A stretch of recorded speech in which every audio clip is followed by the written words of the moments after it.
Kama uhitaji afe, basi mshawishi ajiunge na chama au sura yake tumike kwenye kufanya kafara.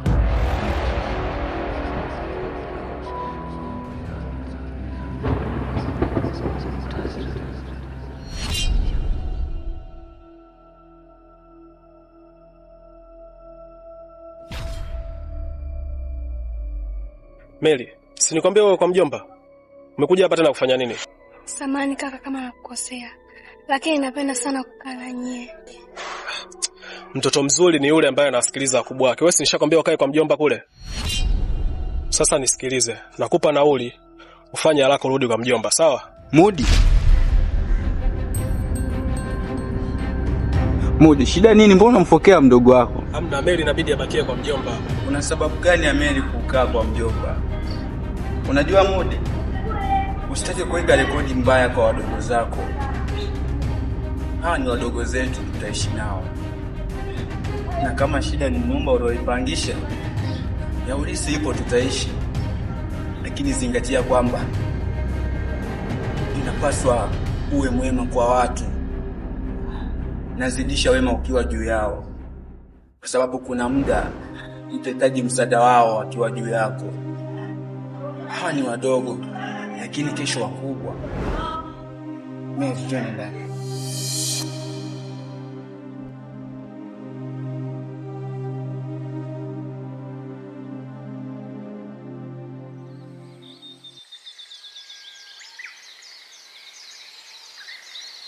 Kiwangu, mbona umerudi tu na cha kupumzika tu, umerudi tu na kurukia kazi? Kwani usipumzike kwanza kidogo? Nitapumzika vipi mume wangu? Tangu nimefika nimekuona upo sawa. Kwani kuna shida gani baba? Ni kweli mke wangu bwana. Siko sawa. Nini shida? Unajua mke wangu, wale watoto walioniachia dadangu, kuna yule kaka yao Mudi. Mudi ni msumbufu kweli kweli. Kafanya nini tena mume wangu? Anawasumbua ndugu zake. Na nasikia sasa hivi kanunua nyumba. Sasa sina uhakika hiyo nyumba alionunua pesa kapata wapi. Isiwe kauza ile nyumba ya dadangu kawadhulumu wenzie, yeye akaenda kununua nyumba kule.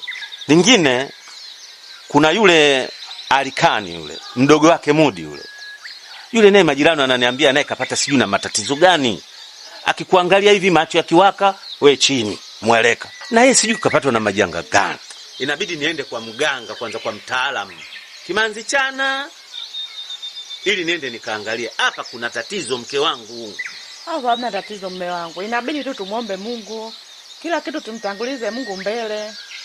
Atatusaidia. Ni kweli mke wangu unachosema, bila kumshirikisha Mungu katika mambo yako, make Mungu ndo kila kitu. Lakini Mungu naye anasema kwamba jilinde na mimi nikulinde. Basi haina shida. Tutaangalia tunafanyaje.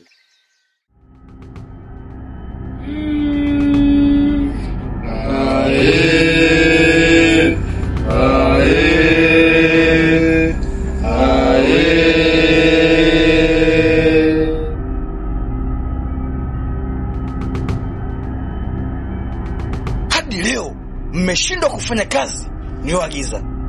Mkuu, yule kijana na mdogo wake wa kike ana imani ya Mungu thabiti, na ndio maana tunashindwa kufanikisha jambo letu. Ndio maana kifo kitoki ndani ya nyumba yako.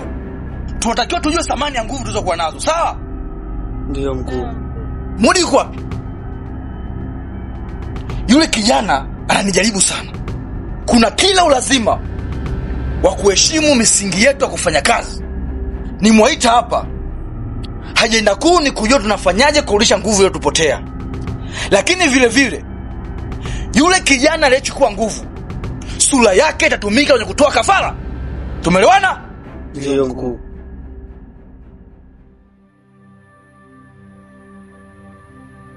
Sasa kama nilivyokuambia shoga yangu, yule mimi ni kaka yangu. Tuna miaka 10 sasa tangu wazazi wetu walipotoka. Na ndipo yeye akaanza kutajirika. Na baada ya yeye kutajirika tu, ndipo hapo mimi na yeye hatuna tena maelewano mazuri. Na huo ndo ukweli. Wale wana mambo yao. Unatakiwa uchunguze kwa makini mumeo. Tena uchunguze kwa makini.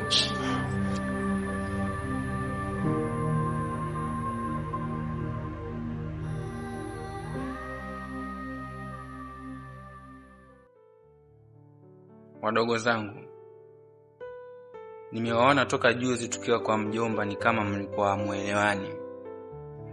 Lakini maisha sio vita. Maisha ni kuteteana pale unapoona mwenzio anaonewa. Tuko sawa? Ndio kaka. Na mwenzio anapokukosea, unapaswa kumueleza kwamba umenikosea hivi na hivi, na akikuomba msamaha, msamehe. Lakini kaka, ni vizuri kujifunza kupitia makosa mengine. Ya, uko sawa mdogo wangu. Unajua wazazi wetu hawakuwa na sali. Inabidi sisi tuwe tunasali ili tuwe salama na tuweze kuombea wazazi wetu.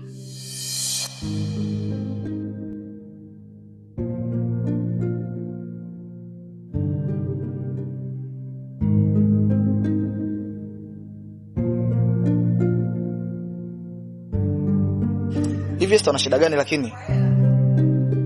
Shida gani? Ni nani alikwambia upekwe draw zangu zi?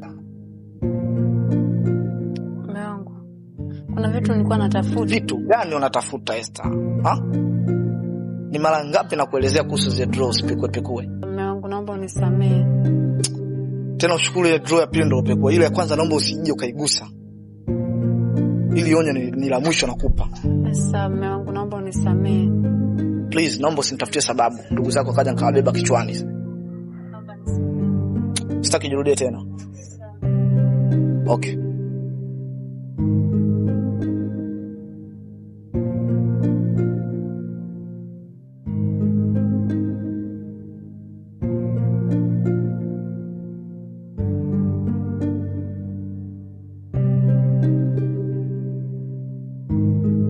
Na baada ya yeye kutajirika tu, ndipo hapo mimi na yeye hatuna tena maelewano mazuri. Wale wana mambo yao, unatakiwa uchunguze kwa makini mumeo.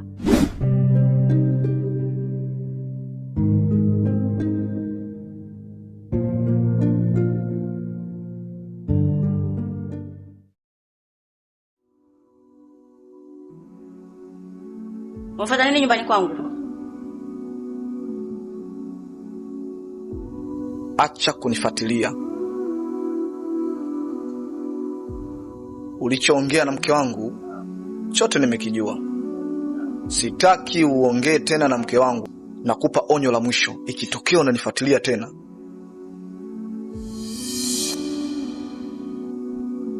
Hivi una nini wewe mtoto? Mbona kwa mtundu sana hivyo? Juzi umekosokoswa kugongwa na mapikipiki. Leo tena kwenye miti. Umefuata nini huku kwenye miti? Sasa leo nakunyosha bila ganzi. Kaka inauma. Kaka naumia. Tulia, mimi ndo nimekutuma uje kucheza huku. Subiri wewe. Nauma. Ndo unapona, tulia. Kaka. Tulia wewe mtoto wa kiume. Sifa ya mtoto wa kiume huwa anaumia ndani kwa ndani. Waoneshi maumivu yake. Sawa? Haya, nyanyuka utembee nione.